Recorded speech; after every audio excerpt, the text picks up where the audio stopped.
What did we get for the $2 trillion? $2 trillion, what, 2,000 lives lost from the standpoint of American personnel, and what, 100,000 on the very low end of Afghanistan lives, such an appalling number.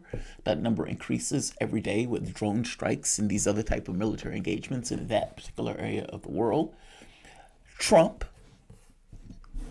whatever his faults, signs a deal for us to leave Afghanistan by May 1st. Joe Biden gets in office.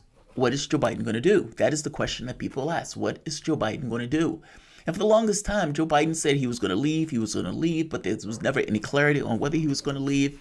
And it seemed like leaving on May 1st in the way that it was negotiated prior with the Taliban in Afghanistan, that seemed to be not happening. Well, finally, this was answered. And the answer was September 1st, that the United States is supposed to leave Afghanistan by September 1st in order to commemorate the 20th year anniversary of the United States being there. Understand, a lot of people are going to castigate this, especially on the right, and especially people that want to make hay out of Joe Biden leaving as failure, as turning tail, etc., etc. But fact of the matter is Joe Biden is staying there longer than Trump. By my estimate, we should keep up the agreement and leave by May 1st. It is unclear what the Taliban is going to do if we remain there after that time. It's very possible that just by giving a very firm deadline that we're leaving by September, that the American troops are left alone with the notion that any attack on the U.S. troops may give this kind of justification for staying there longer. I'm not quite sure. My estimate, again, we should be leaving by May, by the agreed deadline. That said, what it sounds like is that there's going to be a drawdown where the last troop leaves on September 11th. According to Biden, or according to somebody in the administration, they're basically saying that number is going down to zero, not 1,000 strike force. And no, they're saying that number is going down to zero. Right here. And by the way, the reason that they're making the point of saying the reason they're doing this has to do with a shifting geopolitical stage. They don't see the point in being in Afghanistan, and they don't necessarily see their fortunes in Afghanistan. From their standpoint, we're there just because we're there, just because we're there. And of course, Biden is looking at China. He's looking at competition elsewhere. He's looking at things like, or places like Syria, in order to combat Russian aggression, as they would call it, basically stealing oil and trying to still finish the regime change war in Syria. So from the standpoint of Afghanistan, it seems that they're like, yeah, let's leave. Now, this assumes they leave. This assumes that that last man is there in September. You never know. I mean, the very act of pushing it forward in and of itself could be to find some kind of reason and justification to stay there within the context of the time frame, which is why the Taliban may not leave the soldiers alone on May 1st, because in their head, this may be just a push, a way of trying to find reason to be there. And that may be unacceptable in and of itself, especially if you don't trust the United States in this, which Afghanistan, the Taliban has no reason to do so. I mean, after all, we're still in the country today. It's been 20 years. And the Afghanistan Files gets across that that has been a 20-year period of failure. The Afghan papers, or coming from the Washington Post, this was years ago that they published these documents that gave this brutal, scathing indictment of the war by the people who are fighting the war. It was basically called lesson learned. They never thought that the documents would ever see the light of day, especially not from the standpoint of being read by the public. And so the people were pretty brutal in their criticism of what went wrong, how did it go wrong, how much money was spent.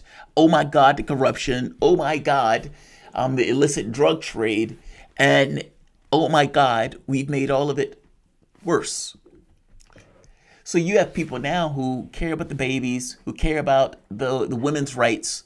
None of these people cared about women's rights or the babies when they were blowing the shit out the country.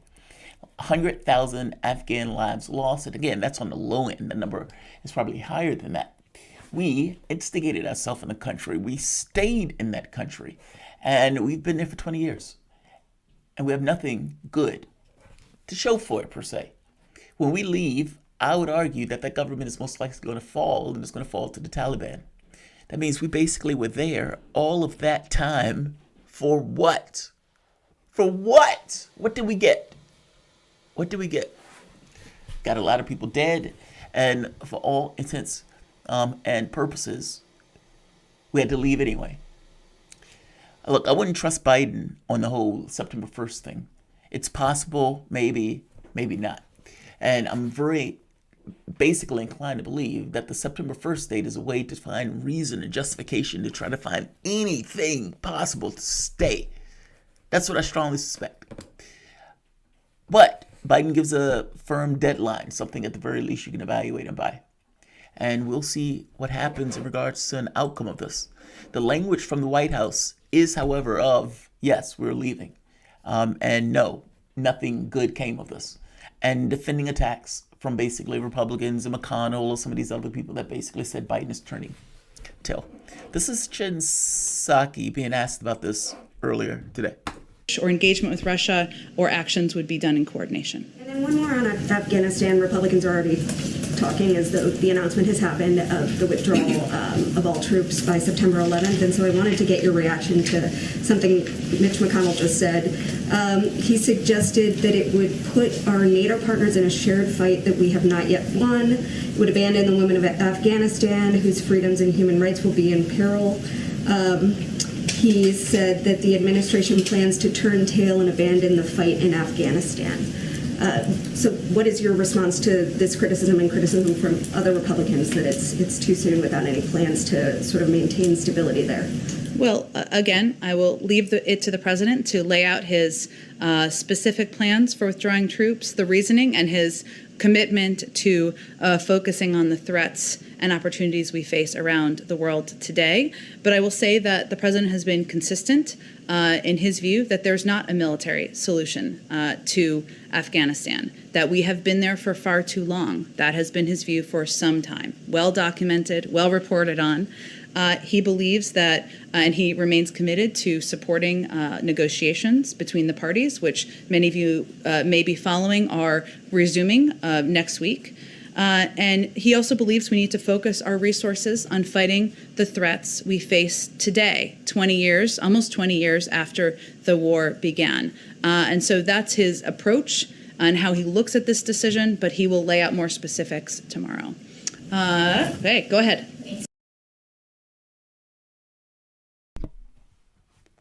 Horse's mouth. And I don't mean that. I don't mean that in a negative way. I literally mean it just from the way it's a figure of speech. She's making the point herself. Look, Biden said he's leaving by September 11th. We haven't been successful there. Nothing has come of this that's necessarily been to the good. It's been entirely reported. And again, I strongly urge anyone with a bit of free time that want to know what was going on in Afghanistan to read At War with the Truth. And this is the Washington Post.